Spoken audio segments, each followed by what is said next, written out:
The great and the good were in Amiens in France today, solemnly intoning their respect and indeed reverence for the fallen who fell in their millions. They fell in the mud and the blood and the gore in their millions in what we now know as the First World War, because it was swiftly followed by the Second. It is, of course, a matter of grief that millions of people were sent into that charnel house, into that human abattoir, and snarled up into pieces. The flowers of the forest were cut down. Our young people, in their hundreds of thousands, didn't come back. They had been sent to war with straw hats and trumpets. It would all be over by Christmas. It was for king and country, boy, didn't you know? The problem was, in all the belligerent countries, it was for king and country, and they were all going to be home by Christmas. In truth, the First World War was the greatest crime that the British ruling class ever perpetrated against their own people. They perpetrated many crimes against other peoples, and they perpetrated many great crimes against us, but this was the greatest of them, and Britain never recovered from it. The First World War was an entirely unnecessary war. The First World War did not need to be fought, should not have been fought. Once fought, should have, could have ended years before it did. And therefore, the fallen that they were grieving over today in Amiens fell in far greater numbers than they need have, even in the terms of the warmongers themselves. This was a war fought between three grandsons of Queen Victoria, who could have settled the matter over the Christmas lunch table at Sandringham, but instead sent millions, tens of millions, over the top from the trenches into the monstrous thunder of the guns, into the raging rattle of the machine guns, into oblivion. It was a very great crime.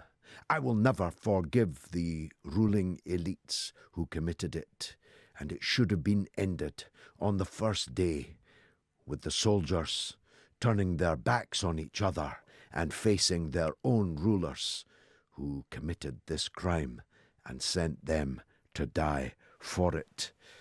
It's my view. I've always held it. I expressed it at the centenary, at the beginning of the centenary in 2014, and I'm not going to stop now as we come towards the end of it. Alexandra Churchill, historian and author, will be talking to me and thus to you about this auspicious occasion in the second hour of the show. She's a Churchill. Boris Johnson isn't.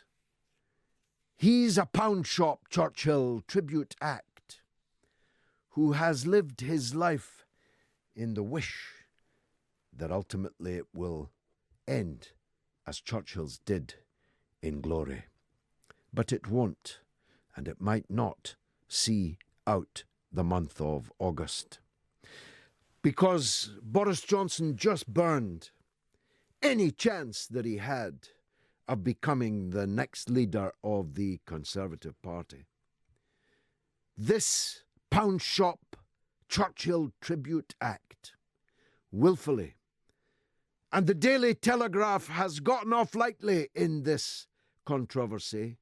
They paid him a king's ransom, actually, to launch his incendiary inflammatory and potentially murderous attack on one of the most vulnerable sections of our community here in Britain, which has many vulnerable sections, and I refer to visibly Muslim women. If you look at the crime statistics, you can see sticking out like a sore thumb the fact that women in hijabs and in other Islamic garb are far more likely to suffer racist attack, violence and abuse than any other section of the British population. That makes them vulnerable, Boris. That makes them in need of your protection. If you were, as you were expensively educated, at least to appear a gentleman, they'd be entitled to your protection if you were, as you masquerade as, a British parliamentarian whose primary duty is the safety of the realm and the people in it. They would be entitled to your protection if you were, as you like, to strut and pretend any kind of toff. But toff for you means something different. Toff for you means the right to taunt and mock, means the right to throw bread rolls across the restaurants of Oxford in your Bullingdon Club bully suit. Toff for you means get the trouser snake out, chaps, in the tuck shop, as we munch another cream cake. Toff for you means no noblesse oblige, just noblesse, and your oblige to me. For people like Boris Johnson make a mockery of the kind of Downton Abbey noblesse oblige toffs that we in Britain and those in America who buy the series so love to genuflect to. Toffs like Boris Johnson are flashmen. Toffs like David Cameron are flashmen. From Tom Brown's school days, they bully, they fag, they lash. And I won't go at this hour into what else they do. Boris Johnson is a disreputable wretch, a fraud, a fop, a popinjay, and he just committed political suicide. Unless there is no honour left in Parliament at all, unless there is no honour, decency left in the Conservative Party at all, unless there is no honour, decency left in the British media, because let me put this as bluntly as possible.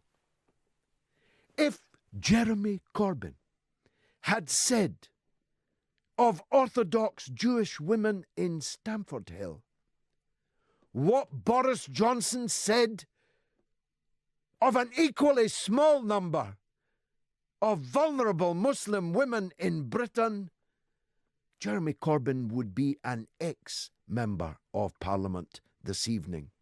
His feet would not have touched the ground. In fact, the Metropolitan Police would be at his door. Because what Johnson did was no joke. No more than his insults to the great people of Liverpool were a joke. No more than Johnson's insults to gay people as tank-top bum boys. Remember that one? Why not trot that one out again, Boris? It wasn't a joke. It wasn't a joke to refer to black children as pickaninnies. It wasn't a joke to refer to their watermelon smiles. What it displayed was all the racist contempt of a section of the British ruling class for the lesser mortals, for the children of lesser gods. If Boris Johnson becomes the leader of the Conservative Party after this, then it is a party that is signing its own death warrant. And we'll be talking to Andre Walker, columnist of the New York Observer, about that in just a few moments' time. We'll be talking to the distinguished professor of atmospheric science at Penn State University and co-author of The Madhouse Effect, How Climate Change Denial is Threatening Our Planet, Destroying Our Politics, and Driving Us Crazy. Great title for a book. How to fit it all on the front page. And the proximate cause of that discussion will be the raging inferno that is the southern hemisphere as we speak this hot August day. And we'll be looking at the Rochdale gang of depravity. Those groomers, rapists, and child molesters who brought shame upon themselves, who brought shame upon their families, who brought shame upon their communities, and who brought shame upon the religious beliefs that they apparently professed with their ghastly, dastardly crimes. Because today, 3 of them have been deprived of their citizenship and will be deported back to Pakistan. Some liberals, even in this building, didn't know there were any, did you, in Talksport Towers, say that depriving people of their citizenship is a very dangerous path. And I did myself argue that on behalf of the Hook, remember him, Sheikh Hamza, the Hook of North London.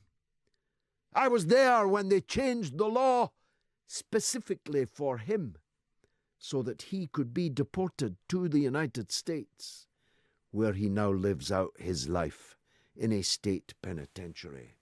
I made the point then that hard cases make bad law.